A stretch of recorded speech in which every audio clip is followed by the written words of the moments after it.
Alright, hello everybody and welcome to Against This Fence. This is the fan discussion, a brand new series where we search for the world's best and biggest, most passionate MMA fans around the world, put them all into one place and discuss current event topics and, of course, pay-per-view previews as well. Today's topic of choice is kind of a bit of a one that's appeared sort of following last weekend's victory of Alex Pereira when he beat Yuri Prohaska.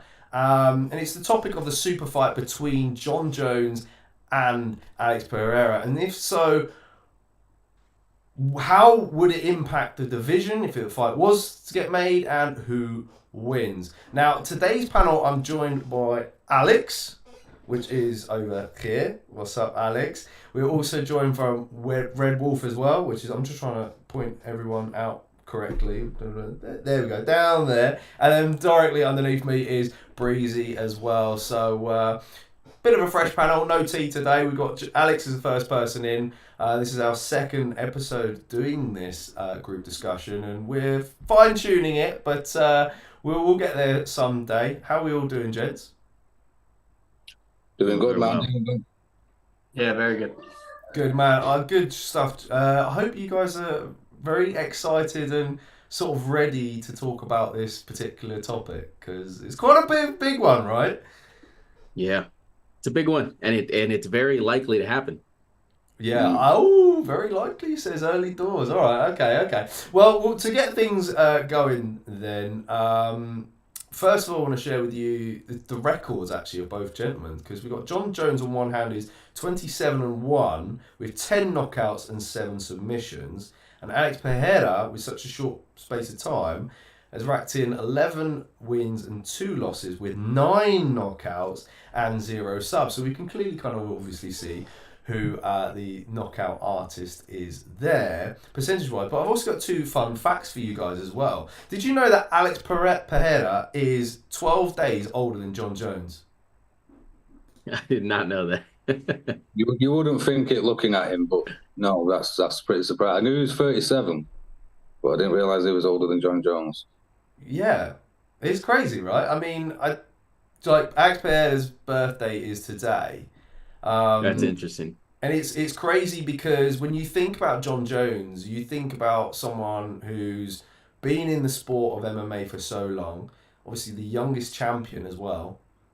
And Alex Pereira is kind of like this feels like a new breed, right? Because he's not been in the sport for so long, but obviously he's had a decorated kickboxing career prior. And also, the other thing I wanted to mention was we've never had two division champs square off in the UFC before. That's a good point. We haven't. That's a very good point. Yeah, we haven't. No. We've had, obviously, just to name a few off the top of the head, Henry Cejudo. He's not fought another double champ. GSP became double champ, retired. DC fought Jon after he became double champ. Obviously, Jon wasn't double champ or hadn't achieved that level at the time. But other than that, yeah, that's pretty much it. So already we're kind of diving into the potential magnitude of this fight. It's almost a seller's dream, right? If you're the UFC, you're setting up the marketing already. Yeah. I am. Yeah, pretty much am. This is a genuine super fight, like a super fight. Yeah, no, for sure. And I can't wait. It's good that they're around the same age range, right? Because that's a big concern for many when you try to just tee up a GOAT versus like the up and coming young gun. In this case, they're 12 days apart. I didn't even see that. I had Googled it, and oddly enough, because his birthday's today, I saw 36 and 37. I was like, all right, cool, close enough, but it's by 12 days. So I think that goes out the window, and obviously they're still fighting at the elite level. So that's why I think it's likely to happen, but Jones has to get through Stipe because that fight will happen. Yeah, no, for sure. That fight will happen, and it's looking like it's going to happen sort of early November at Madison Square Garden, which is kind of obviously the the perfect venue to host that kind of fight of that magnitude. Obviously not so big as Alex Pereira, and Stipe's been out for such a long time. But we're going to kickstart things with a bit of a yes and no question before we get into the yes and no round, because we usually do the yes or no round, but this one I think needed to be kind of portrayed in this kind of way. So what I'm going to do is I'm going to count down from 3, and I want those people who are going to side with yes to put their right hand up, and those who are siding with no to put their left hand up. Okay. The question is, will we ever see this fight happen? Let's see who's confident in it. Okay. 3, 2, 1, show. Oh. Oh, I put my hand up. Oh, that's weird. Yeah, you literally put your hand up. I didn't mean to do that. Yeah, I think that's automatically like the AI working. It is. I thought I had it off. That's strange. It's nice one, isn't it? All right, we'll keep it there then. So that was me, yes. Red Wolf was kind of like up in the air. Oh, yes or no. Hasn't decided yet. Breezy was a no. Unless he's mirrored his flipped his screen. No. All right. And Alex, you went with Yes. yes as well. So, okay. So 2 yeses, a bit of a maybe, and a no then. So this kind of question is for Breezy then, who's kind of the odd one out at the moment. Do you think Jones will retire after the Miocic fight? Or do you think he fights Aspinall versus Blades winner? So when do you think Jones will retire? I think, obviously, Miocic will happen. I think it's more of a I don't want it to happen before he fights Tom. Oh, okay. Interesting. So it's that perspective that I'm coming with. So I think, and I mean, John's alluded to it as well. He said, "Oh, this is the super fight to make," almost as if he's brushing Tom away. But in terms of where Tom's at and what Tom's doing, I think the UFC have to respect the fact that he's the interim champion. I was upset as it was the fact that he's fighting Stipe. So to then see him lose out again would be even more frustrating for me. Obviously, Tom's got a fight coming up. We'll see how that goes. Let's not jump any guns. We didn't really get to see, well, I mean, what was it, 30 seconds, maybe a minute last time he stepped in the ring against Blades. So it'll be interesting to see them come together again. But it's more of, it's definitely more of a, I don't want to see it before Tom. Do I think it can happen? Yes. Do I like it? Yes. But if he has a tough time against Miocic, which I don't think he will, if he has a tough time against Tom, I think he will. Does he then still want to continue beyond that? And I think at that point, it wouldn't happen. It's one or the other, I think. Yeah, I think when you look at Tom as a potential opponent, I think a lot of people might agree with this, is that stylistically Tom is probably a worse matchup than Alex Pereira in terms of obviously the size and everything. Yeah. So there is that kind of risk there for the UFC, because if John loses the fight against Pereira, I mean, does it make sense? Is it, would you still want to make that fight? It's obviously not going to be as big. Yeah, I mean, typically champs get what they want, right? And we've got one champ and another, in my opinion, a fake champ at the minute. But hey ho, we've got one champ, and it typically the UFC favors that because they can sell it better, right? However, I think with the whole situation between Tom and John, there's that sells itself as well. So I think you've got to unify the belt. I think you've got to have an out-and-out champ, and that's got to happen first. Yeah, okay. See, and respectfully, I disagree that fight sells. Outside of like us and the core people that watch the sport, versus trying to sell Alex and John, those names just already have a much bigger magnitude, right? Like marketing companies are latching on to Alex right now and putting him on everything, right? And it doesn't help. It's not Tom's fault, but it doesn't help that Tom is approaching the John Jones fight the way he is, where John's basically almost out of spite not going to give it to him, right? And he rather just bypass that and go the Alex route because of the more favorable matchup, but also it is a bigger matchup. They're lined up in age. That's a perfect way to, go off. Like nobody's talking about Tom right now as one of the GOATs or greatest to ever do it the way that they are about Alex. Ooh. Alex has come in and really made a name for himself in such a short run where if John can actually get through Alex, like, geez, like everyone's going to be like, this guy literally ran through everybody who's everybody in the division in his entire career. But I think it's back to the UFC allowing him to pick and choose because look, we know when it comes to line up that fight, and if they announce that fight's happening, Alex is going to go in there, John's going to go in there, John's just going to take him down, and it's going to be the same. It's going to be Cyril Gane 2.0, I think. Cyril Gane 2.0, that's right. And like you said, as us in a group, maybe the wider kind of proper UFC fans, rather than the people that are there for the fact that it's appealing and it's kind of that kind of social media influencer kind of perspective. I think you look at John and you look at Tom and you go, right, but I genuinely think there's going to be difficulties for John there. So it sells better on that perspective. But I do agree with what you're saying that Alex is a bigger name and therefore it naturally just sells just because of the two names. They don't have to have any blood. They don't have to have any of that. It's just the fact that they're them. Okay. Well, I'm going to just butt in for a second there. Going back to kind of the fight itself between Jones and Pereira. Now, Alex, obviously you chose yes. So my question for you then is, do you think the fight would take place after Jones versus Miocic? Or do you think perhaps that Miocic will pull out of said November bout, perhaps, and be replaced by Alex Pereira? What's your thinking behind that? I hope to the MMA gods that Stipe does not have to pull out. I think I've mentioned to you off air, he's one of the clients that we rep. So him pulling out of that fight would absolutely hurt our pockets.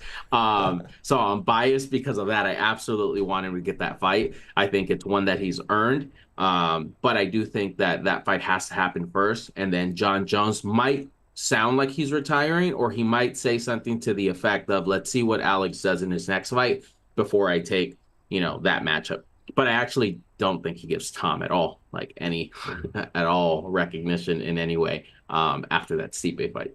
Oh, okay. So, look, we're going back and forth. Now, Red Wolf, I must turn to you because you were kind of on the fence at the moment. You've had a bit of time to listen to both of these gentlemen. Have you come up with some kind of decision, or where's your mind at the moment? So it's funny because the reason Breezy said no was the reason I was between yes and no, is because, where's Tom? Do you know what I mean? Like, Tom is the interim champ. He's been asking for Jones ever since he got the belt. And now Pereira, I completely agree with Alex. Pereira is a bigger star. He's probably the face of the UFC right now. So a Jones and Pereira fight absolutely sells record-breaking Conor McGregor number PPVs. But on a fan point of view, and I'm a slightly biased being Salford, Manchester, Aspinall's my boy, how can you have an interim champion and not have the champion fighting? Do you know what I mean? It's it just feels a bit wrong, if you know what I mean. Yeah. So I absolutely would love to see Jones and Pereira. I would love to say, yes, that's going to happen. I kind of like what you said, would Stipe pull out? And again, backing Alex, I hope he doesn't. But I also feel that Jones genuinely retires after Stipe. I just don't know if he's got that fire like he used to have. Pereira might bring that fire out in him because he might see that as I can go for one more. But it just feels disrespectful to Tom. You know what I mean? Or, he can see Tom as a real challenge to him, whereas Pereira, being a striking dominant fighter, very little ground game, very little takedown defense. Jones could probably, like Breezy, I think Breezy said it, it would be Cyril Gane 2.0. So he might go Stipe, Pereira. But then where does that leave Tom? Is Tom defending the interim championship again? Yeah, exactly. I I just had a glimpse of the at the chat, and Hannah Hell said that Alex has been allowed to have that opportunity and Tom hasn't. And I think that's a great point following on from what Alex said, is that they're two massive stars, aren't they? But Tom hasn't had that opportunity to step in, and I think if he has that opportunity to step in against John, and then goes, and then I know slightly biased, and I probably think it's going to happen, but and then goes on to win, he then becomes that big name, right? And then I think that would force John to retire, and it was talked about before, and I think we would finally see Alex come up to fight Tom. I think that would be either way. I think he's coming up to heavyweight for sure. Yeah, I agree that eventually he's got to go up to heavyweight. I genuinely believe that. But who he fights, either Jones or Aspinall. I'd like to see Aspinall and Pereira as well. I think that'd be a great fight. I think even Tom's mentioned that himself, that he really wouldn't mind fighting Alex. So, and that'd be a great test for him as well. Yeah. So, yeah. It is, yeah, it is possible, and yeah, one of my other questions was, if the UFC did decide to book this fight and Tom Aspinall was to beat Curtis Blaydes, then where does this leave Tom Aspinall and the rest of the division, really? Because doing another interim title fight is pretty steep when you've got the remaining champion active, and it does almost seem quite invalid. Would you have to take the interim belt off of Aspinall? How would it work? Because we're obviously assuming that Aspinall does beat Curtis Blaydes, but I think if Curtis Blaydes was to beat, and obviously was to, is big question here, then Blaydes isn't as much as a draw as Aspinall is, and that fight with Jones probably isn't appealing to Jones, full stop, really, is it? Yeah, and the other thing for Tom is I don't know who you book up for him in the meantime, because we've just seen Pavlovich lose to Volkov. Tom's beaten both of those. He's then going to beat Blaydes, and you're starting to run out for people for him to fight as well. Yeah. And you kind of go, well, yeah, where does that sit the division? We're just going to hold the whole division up because we've got an interim, some guy moving up, and John, who's fought once in the past year, I think. 20 was it March last year that he fought Curtis Blaydes? No, not Blaydes. Sorry, Cyril Gant. I want to say it was last year. Start of last year. It was March. I think it was March. And then before that, it was Dominic Reyes. Moons God ago. knows when. Before COVID, I think. Yeah. So, I'd rather see someone fighting that's active rather than just older people holding up the division. No, for sure. All right, guys. Now, let's say if the UFC was to make this fight happen, and for you, Breezy, just side on this side just for this question. How would this fight compare to Khabib versus Conor in terms of magnitude? Is it capable of coming close to it? Feel free to jump in if. I think so. I can't remember how many pay-per-views McGregor and Khabib went for, but like we said, Alex and Jones are megastars. Like then this would be a super fight. Like you say, two double champs going up against each other. Never been done before. The storyline's right in itself. Alex has the chance to become triple weight champion. Yeah. It's unreal. Like it is unreal when you actually put it on paper. And Alex is, I think, in the top 2 best-selling pay-per-views at the moment. All right, the other 3 being McGregor. So yeah, 100%. I think it could be one of the highest-selling pay-per-views of all time. Dana White's probably seeing the big dollar signs already. So yeah. Pereira is coming up to being, if he isn't already, a megastar. It would break records. Yeah, just for those, obviously, the recent finishes. Alex, where are you mind at the moment with that? I think so ticket sales, like in unit of tickets, I don't think it'll outperform Khabib versus Conor. For dollar, yes, because of inflation. Yeah, right? I was gonna say, yeah. 2.4 million pay-per-view buys for the Khabib versus Conor, and I was surprised that actually Nate Diaz versus Conor 2 was above. Or actually, no, that's not above. It's not in order. But yeah, 2.4 for for that Khabib one. I think it's tough to do, just because they're not going to do the type of trash talking, right? No. That happened, and even if they did, what happened between Khabib and Conor was so unprecedented, right? Like the whole bus incident, all the Yeah. media, like non-sport related coverage was happening because of it. So Yeah, there was a it's lot. a complete reason why, that did what it did. So I think it's very difficult to get near that number. Yeah, not only that, at the time, I guess, as well, with how dominant Khabib was, you also had like the Muslim MMA fans were gravitating a lot more towards the sport at the time as well. And obviously, Khabib's is huge as well. They're both huge stars at the time, and obviously, as of recent, Alex has slowly become a bit more of a star. I mean, a lot of that is probably to do with the help from Nina Drama, probably one of it. The fact that he's kind of like coined the Easter Island kind of look because he does look like Easter Island. I think that probably adds to it as well. So there is some factors, but then you probably look at Alex and go, well, is he really as big as Khabib? Yeah, it's Probably tough. tough. I mean, he stepped in last minute when John Stipe dropped out of New York last year. 300, right, to seal the deal and still make an impressive performance despite what Max did, like stealing the show. And then you have what he did here again. It's funny you said the Nina Drama thing because I think she more helped like a Sean Strickland, and Sean Strickland helped her. It was like a very good relationship there versus like the Alex stuff. It's more happening now, but he plays into it. You get to see a lot more of his personality now as well. Yeah, no, for sure, for sure. Okay, some interesting takes there. You got anything different, Breezy?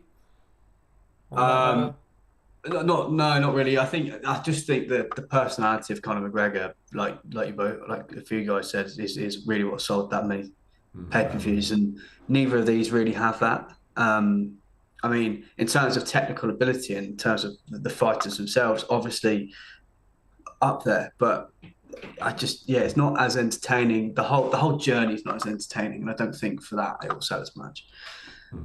I mean, you saw Alex's response to Jamal Hill's long tweet when they asked him. He's like, "Okay." So like you're gonna get a lot of that as well. Yeah. I think that's the other thing that people like about is Alex is the stoicism. They just the stone face. He's got a personality, but then when it comes down to wartime, he shaves his head off and he's a completely different animal. Do you know what I mean? They're even selling Easter Island like statues in UK shops now. I was thought, even they're jumping on the Alex. Yeah, you know what I mean? Might as well. Trend saying, yeah, no, it's actually, I've recently moved into this new flat, and I'm wondering what the other half would think now to getting a couple of those outside the door, if you know what I mean. Yeah. But yeah, you're right. It's part of it, and when you look at previous Brazilians who've not been able to kind of speak a lot of English and have kind of struggled with latching on to US fans, it's crazy what Alex Pereira has been able to kind of do, really, because some would argue that maybe perhaps Jose Aldo would have been a much bigger star over in the US if he kind of had better English. Same with the likes of Charles Oliveira, but I think Charles Oliveira is quite popular over in the US as well, right, Alex? Yeah. It's funny. I tweeted a few months ago how much more of a massive star Alex would be if he started to learn a little bit of English. I actually changed my mind to because what he's doing, he's showing so much charisma by not being able to speak English, but still being able to adapt to people that want his pictures. And he's really adopted social media too. So you see random videos of him changing tires or taking pictures at the beach with like a group of kids. Like I think it's also, he's just lucky to be in the era he's in and open to social media. I don't think Jose Aldo was necessarily too big to adopt that. Anderson Silva. So I think it's a product of just the era he's in as well. True. Yeah, no, that's a fair point. That's a good point. That's a solid point. All right, okay. I must get on to then the prediction part of things. Okay. If this fight was to get made and the UFC sign it and all happens, who do you think would win? Okay. Right arm will be for Jones. Left arm will be for Pereira. 3, 2, 1, show. Oh, we'll unite with Jones on this one. Oh, okay then. All right. Well, you know, some of these follow-up questions might also get some further answers on this. I mean, I'm guessing we're all kind of probably thinking the same kind of scenario, really, in terms of like method and how John Jones gets it done, right? Am I guessing? Wrestling. Yep. Straight up grappling. Yeah. Yeah. No messing. Eye gouge. Yeah. I know I gouge to close the distance. Well. Yeah. So Yeah, no, absolutely wrestles. do most of you think that he submits Pereira inside 2 rounds? Yeah. Yeah, possibly 2. Yeah. Okay. 2 or 3. If not, I could very well see Jones getting stoppage fight, ground and pound, because he's got solid wrestling enough in his locker to probably pin Alex down. I think the concern is if it goes 3 rounds and you start on your feet at the start of every round, then I think Pereira could catch John.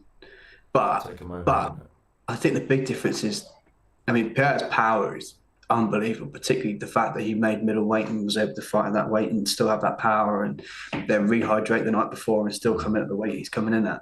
It'd be interesting. It would just be interesting, full stop, just to see that kind of physique and power at heavyweight, and how do the heavyweights deal with that kind of power? Because he's been surprising people at different weight classes, but I think maybe he might plateau slightly at that weight class.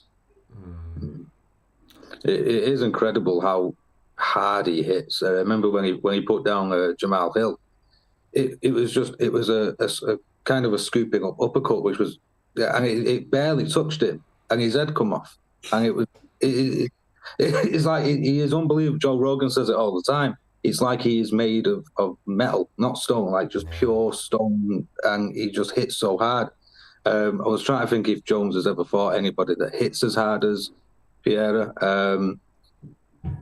I don't know, maybe Rampage. But again, he utilised the wrestling, he utilised the grappling, he held him down. Every fight starts on his feet, and like Breezy said, if he clips him, it could be an Alex win, but it's if he clips him. Sure. I think Jones would get it done in 1 or 2, and it would either be a submission or it would be one of those frustrating ground and pounds where Alex just can't do anything because Johns is that good of being able to have body control and like not letting him up, where the ref has no choice but to stop it. Right. And he's just frustrated. He's not necessarily hurt or knocked out. He just can't do anything about it. That's how good John is. And at this size, he's a big boy.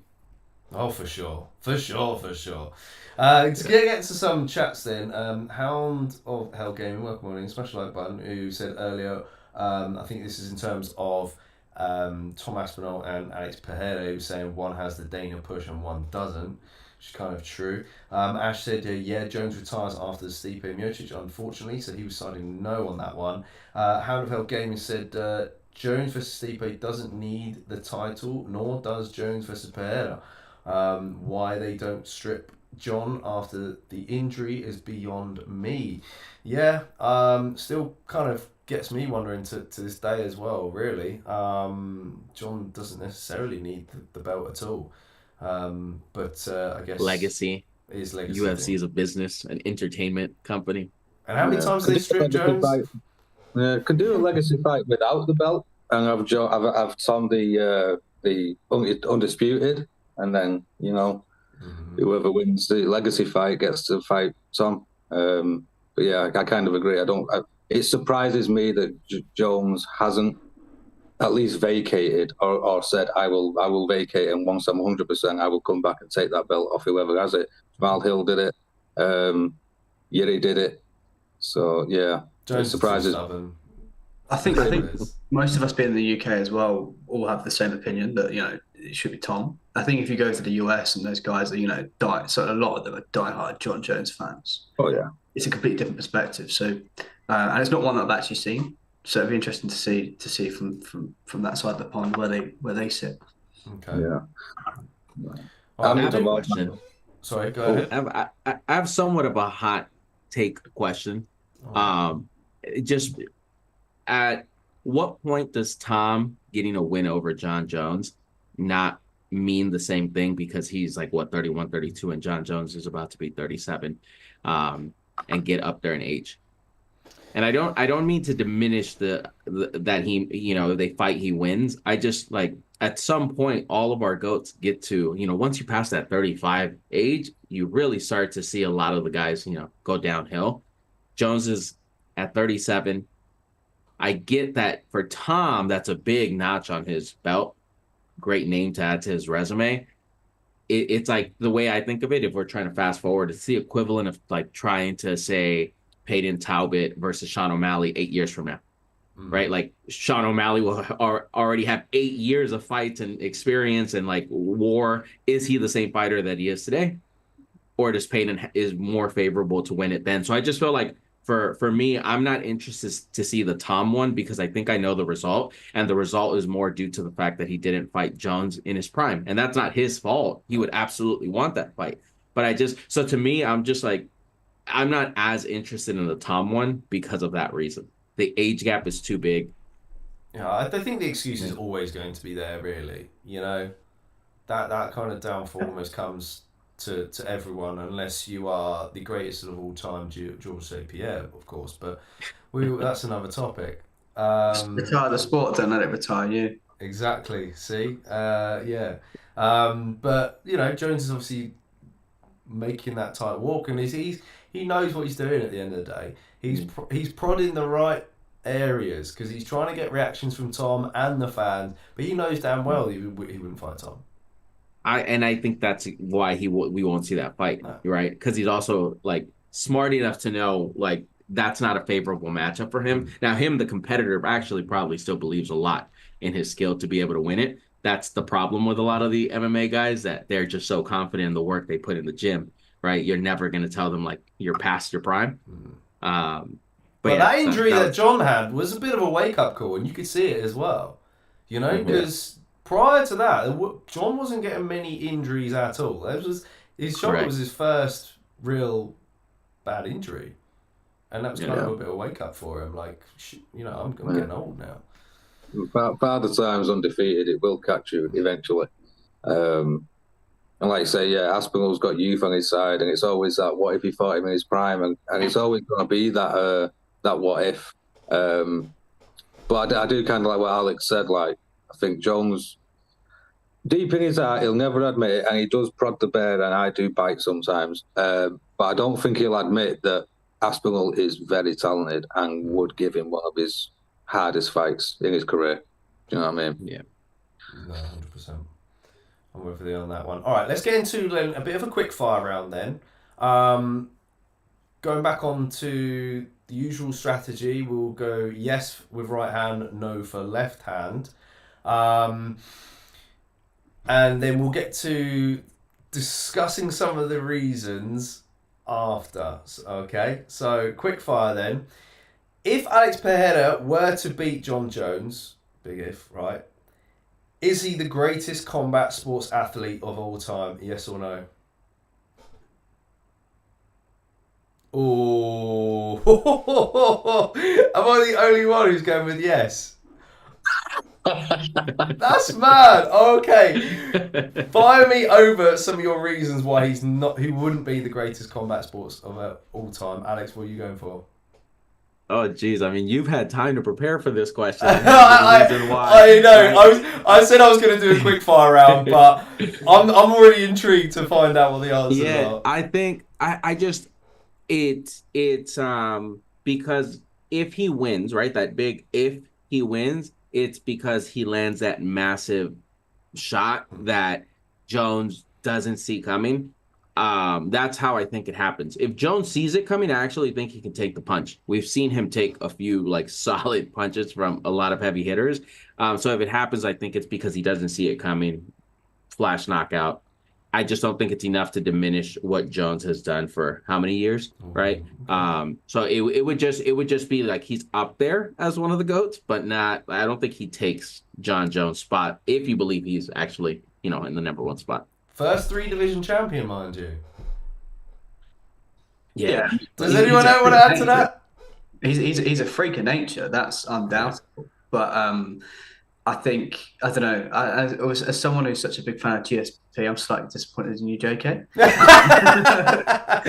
Well, I know that's kind of another topic, really. Obviously, I'm going to side with GSP until the cows come home, but I think that one, beating John Jones and becoming 3-division champion, I don't think I can argue against that. But then I think the fallout from that, if that happens, is exactly what Alex said about if Tom was to beat John Jones. His age, he's past it. It's that whole discussion, and I think he needs to go on and fight a little bit more, and then he'll get that. He also, and I'm gonna just like side with side a bit here. Forget all the times that he beat Izzy. He also lost to Izzy. So don't come on. Dampens it a little bit as well for me. What's the score? 3-1. 3-1.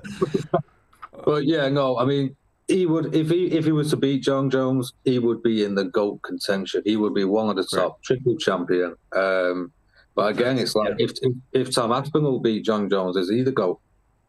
Or does he need still that more experience? Does he need to fight more? Does he, go back down another weight class and this, that, and the other? So there's all these questions. Jones is one of the GOATs, but for me, GSP is the GOAT. And if Alex were to get the job done, then yeah, he would be definitely in talks as one of the GOATs. I guess in a way, a lot of ways. The reason to say it, so I would know, would be down to the body of work, right? In terms of across the career. Obviously, Pereira has achieved quite a lot in such a short space of time, but hasn't necessarily racked up the level of title defenses that John was able to do at such a young age. So that there is that argument there, and of course, for Tom Aspinall, he's beating the current generation at the moment, right? Should you say, and on his way up to gold. So, can see both sides of the argument there. But my next one is, if John Jones wins, does he sit at number 1 in your pound for pound list? Yes or no?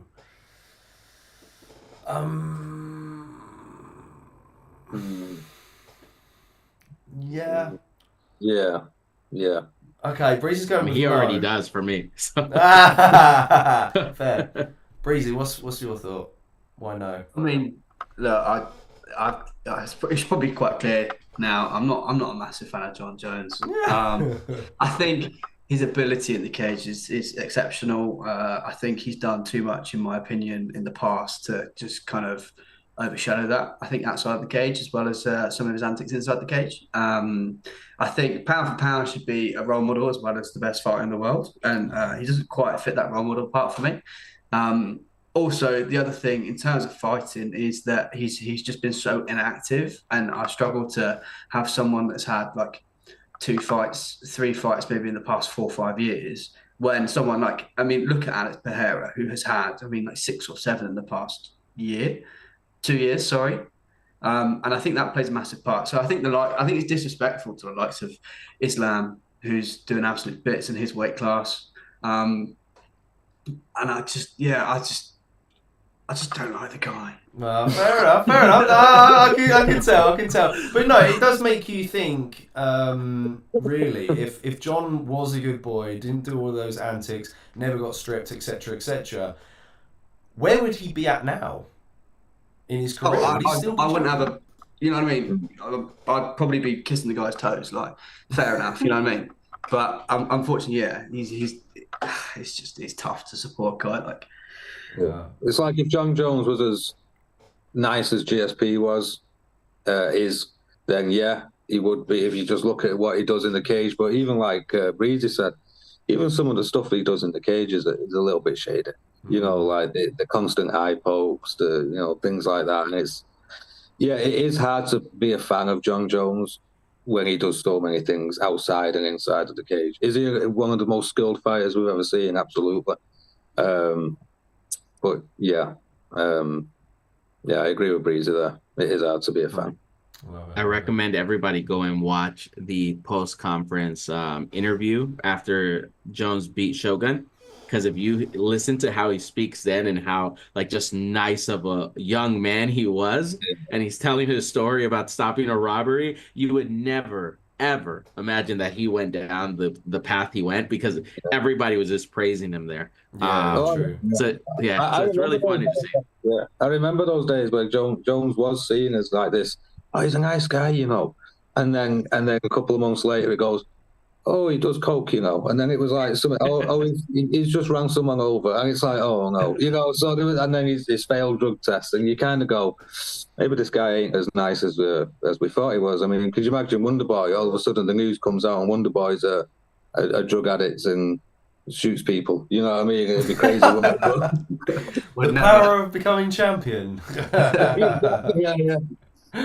All right, I'll go get to some chat before I fire over the last one then. Hound of Hell says, we are all John Jones fans, maybe not as a person, but as a fighter. We just know what's going on with Tom is wrong. Moral compass. Tuto is in the house. He says, thanks for super chat, Tuto. He said, massive salutes and respects to ATF fam and crew, JK more especially. Greetings from my entire club, currently training in Italy. Thanks for that, Tuto. Good to see you as always, and I hope we catch you very soon on the next watch along. And my respect to you also with the training. George Murray says, good evening, men of the chat on this wonderful Sunday. How are we all? And just like England in the semis, I'm going home. So George is always travelling at this sort of time. Good to see you. He says Jones is a packet monster. I don't know what that means by that. I mean, I think he's currently driving, but using the like audio text button by that. But he says I'm against the fence with this choice. Jones is fake. Says Hound the Hell. Ban the oblique kick. Finish a fight, not a career. So there's some interesting thoughts there from George Mary and Hound of Hell Gaming. Smash a like on the video, chaps. Good to see you, and good input as well. Last one then. Win or lose, do you think Pereira will retire after securing a big payday like John Jones? Yes or no? Ooh, 2 yeses and 2 nos. Why do you guys think he'd carry on after John Jones? I personally think because I think he loves the fight. I think he genuinely loves it. I mean, I know he put a post out today saying that he's 37. He hasn't got that long left in the sport. I think he even tweeted Anthony Joshua about possibly competing in boxing. So that'd be very interesting. I don't think he'll retire completely from combat sports. And I think he'll probably try and do a bit of both.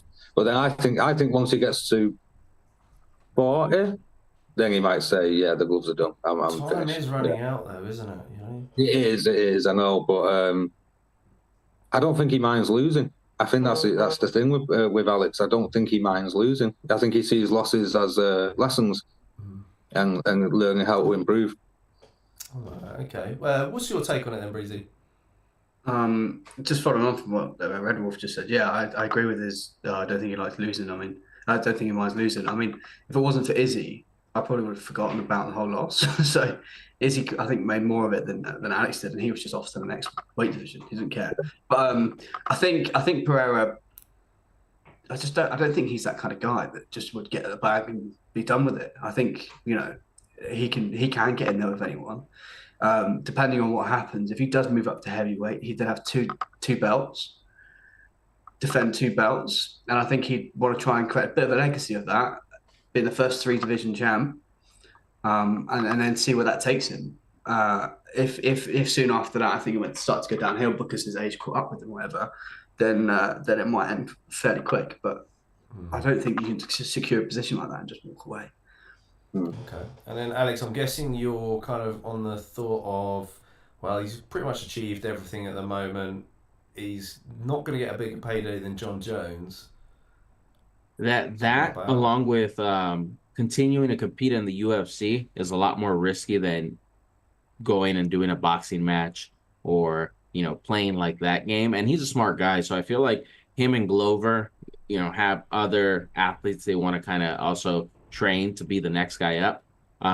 So that's why my caveat is, yeah, he'll probably retire from the UFC after a Jones fight, but he'll continue to do some other fun things that keep him active. And at some point he'll also just be like, all right, I don't need to get hit in the head anymore. Yeah, and of course contracts are all a big part of that as well.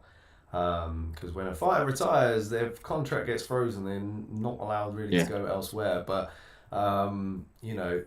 that's a whole different topic in itself. If they're able to obviously get past that, then maybe boxing could be an avenue that he cross paths over to.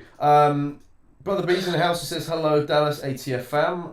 Much love, Brother B. Thanks for stopping by, as always. Good to see you in the chat. And George Murray says, I text and drive perfectly fine. All right, okay. Awesome stuff, guys. It's been an awesome final discussion. Does anyone want to, any last sort of mentions before we wrap this up? I kind of want to add a little thought into the mix. I think Bisbee may have alluded to this recently. So say Alex has got a few more years in the tank and he wants to move to heavyweight. That's absolutely great. And say Aspinall does beat Curtis Blades, which it very well might happen. Why doesn't Alex fight Aspinall for the interim championship? Yeah, I did kind of say in the Aftermath show that I feel like that would be the better move to make.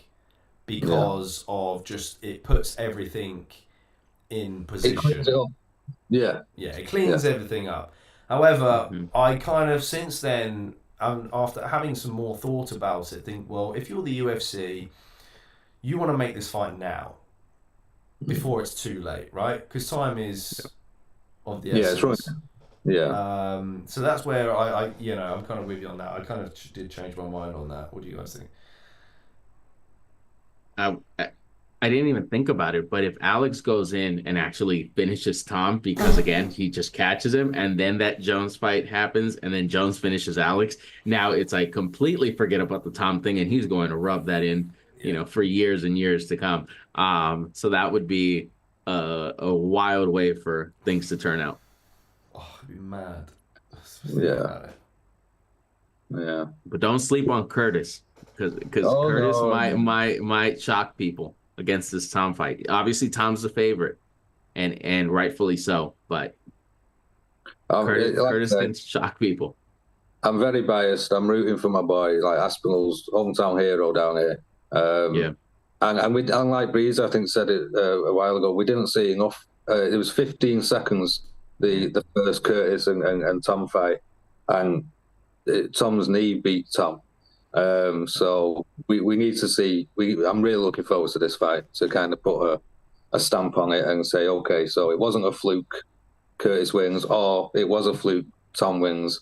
And then we see what happens after that. I would love to see Tom fight Jones, but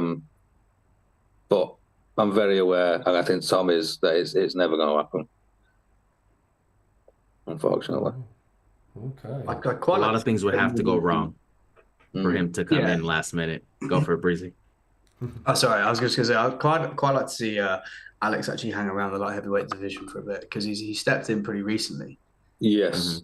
And he's fought, two guys, one of them twice, I think, off the top of my head. I'd quite like Jan to have another shot, because I feel like he's got the tools to beat him, the takedown. I know he's quite frustrated after that last fight. And I'd like to, just for a little bit, just keep the two divisions separate and let them run their course and let them kind of be where they should be. Yeah, I agree with that. And we've also got Ankalaev just waiting. He definitely deserves a title shot. So yeah, and I'm also a firm believer that, before you jump up a bit, kind of clean out the division a little bit. So yeah, But Dana said word for word in his post conference. Yeah. I think there's too many trying to become double champ, but there's not many trying to become triple champ, and that's a real bold move. So I absolutely would love to see him at heavyweight eventually, but it might not be Jones who's holding the belt at that time. But it'd be cool if it was. All right, okay. We got some new chats flooding in. Thanks for the prop too, Tony. We'll see about that. Welcome on in, Hale Putler. Only if he can get in his head. Jones has to get in his head to win. And that's a good point, actually. One thing we've not really mentioned is Jones's ability to kind of have this aura about him and make his opponents crumble by just getting into their heads the whole time. Brother B says, hear me out. Allow Alex to feel out the top 5 heavyweights. Alex, the great Volkov coming off of a W versus Alex, the possible GOAT. So he's going Volkov versus Pereira. This would be an interesting matchup. George Murray says, if the UFC give Alex a shot before Tom, the PI is getting burnt down. Brother B says, if Alex blasts Volkov, he deserves a shot at the interim holder. So wow, I mean, Brother B putting Pereira way down there in terms of heavyweight status. Sergey versus Potan, left hook versus right hook versus says George Mary, and Brother B says, and Ankalaev is not a strong grappler. I don't see Ankalaev withstanding Alex's striking power. I mean, that's another kind of topic, really. Or another thing to throw in there is the potential challenge from Magomed Ankalaev at light heavyweight. In the way I sit with it at the moment is, I just don't think, I almost see him as the light heavyweight John Fitch in a way. Is one way to put it. I just don't think, I think the UFC will end up passing him up as well, to be fair. Yeah, I think I kind of agree. Because they want the exciting fights. I've noticed now. I'm not saying Ankalaev isn't a fighter. It isn't an exciting fighter if you enjoy grappling. The Yang versus Ankalaev fight I thought was quite good. I can understand why it was a draw. Maybe that one needs to be run back when Yang is healthy. Run that back, maybe for interim, while Pereira either moves up to heavyweight or sees what else is happening. But yeah, they probably run belts. Well, again, I'm not a fan of them, I must admit, but they seem to be a fan of them now. No, I'm kind of with you on that. Dana doesn't like the idea of obviously running it back, and he slated that fight big time. But I feel like, second time around could be a little bit different and could be quite interesting. I think both will have something to prove. Yang will want his shot again. Ankalaev will want his shot first. So yeah, it could be a good one. Well, I'm trying to think if there's anybody else in the top 5 in the light heavyweights which could surprise people. Because they don't always go off rankings, I must admit. We've seen that. They don't always go where you are in the rankings. They go off who's going to give the most exciting fight. So that's true. Yeah. That is true. I think you're probably right there, to be honest. Yeah, all right, okay. I think we're pretty much on time now. I think we're good to wrap things up and move along, because it's getting quite late over here in the UK, so we've all got work to do. Obviously, Alex has still got the rest of his evening to to go through. So thanks for joining, guys. It's been a really good group discussion. Actually, it's probably the best one so far, and we've done 2. So we're gonna be making improvements. The bar is high. The bar is high now. Appreciate you having me on, Jordan. All right, anytime, brother. All right, we'll do this again sometime, gents. We definitely will. I want to get some free time in there. We'll see what's happening. Absolutely. We've got the big 304 coming up soon, so you want a Mancunian on there? Give us a shout. Yeah. We'll see what we can do. That's going to be a busy week that week. So we might be in Manchester. We may or might not be. We need to book that probably tomorrow, aren't we, Breezy? Yeah, give us a shout if you're down my neck of the woods. I'll see you right. Don't worry. Yeah. We'll definitely sort something out. All right, guys.